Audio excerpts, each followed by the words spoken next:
یا ایھا الذین آمنوا، اے ایمان والو، اذا نودی للصلاۃ من یوم الجمعہ، جب اذان ہو جائے نماز کے لیے جمعے کے دن، فاسعوا الی ذکر اللہ، دوڑو اللہ کے ذکر کے لیے۔ اصل میں ذکر اللہ کا اطلاق تینوں جگہ ہے، وقت صلاۃ بھی ہے، خود صلاۃ بھی ہے، اور خطبہ صلاۃ بھی ہے۔ تینوں قول صحابہ سے منقول ہے۔ یہ اختلاف ہے کہ فضیلت جمعے کی ہے یا صلاۃ کی ہے۔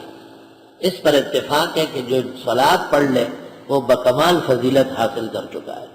ہمارا اختلاف اس میں ظاہر ہوگا کہ اگر کسی نے پہلے سے نہا وہا لیا اور نماز کے لیے صرف وضو کر لیا تو جو لوگ کہتے ہیں فضل جمعے کے دن کا ہے ان کے نزدیک حاصل ہوگا، اور جو کہتے ہیں الفضل لوجل صلاۃ الجمعہ ہے ان کے نزدیک حاصل نہیں ہوگا۔ ضروری ہے کہ اس غسل سے نماز بھی پڑھی جائے۔ مولانا عبدالحی نے بجمع المتفرقات میں بالاتفاق نقل کیا ہے کہ بعد الجمعہ عمل سے جمعہ حاصل نہیں ہوگا۔ اس لیے فقہاء نے لکھا ہے کہ جنازے کے لیے بھی جمعے کا انتظار نہ کیا جائے بلکہ قبل صلاۃ الجمعہ تدفین ہونا چاہیے، اور جن کو نماز جمعے کے بعد نماز پڑھوا کر تدفین کی گئی وہ جمعے کے فضل و شرف سے محروم کر دیا گیا۔ اللہ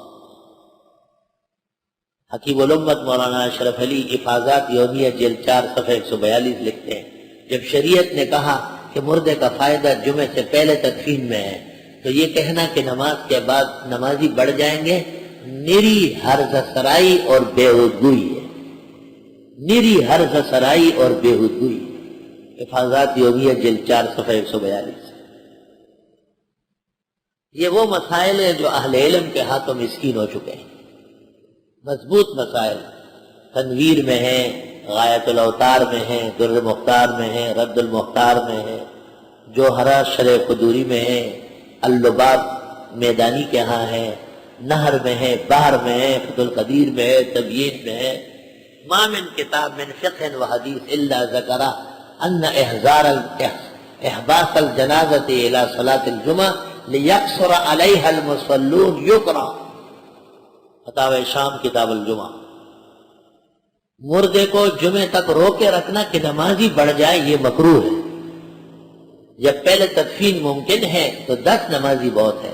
صحیح مسلم میں ہے جس کے جنازے میں 40 نمازی ہو اور جس کے جنازے میں 10 اور 3 نمازی اخلاص سے شریک ہو، اللہ رب العالمین ان کی مغفرت کر دے گا۔ شریعت میں تعداد کی کوئی حقیقت نہیں۔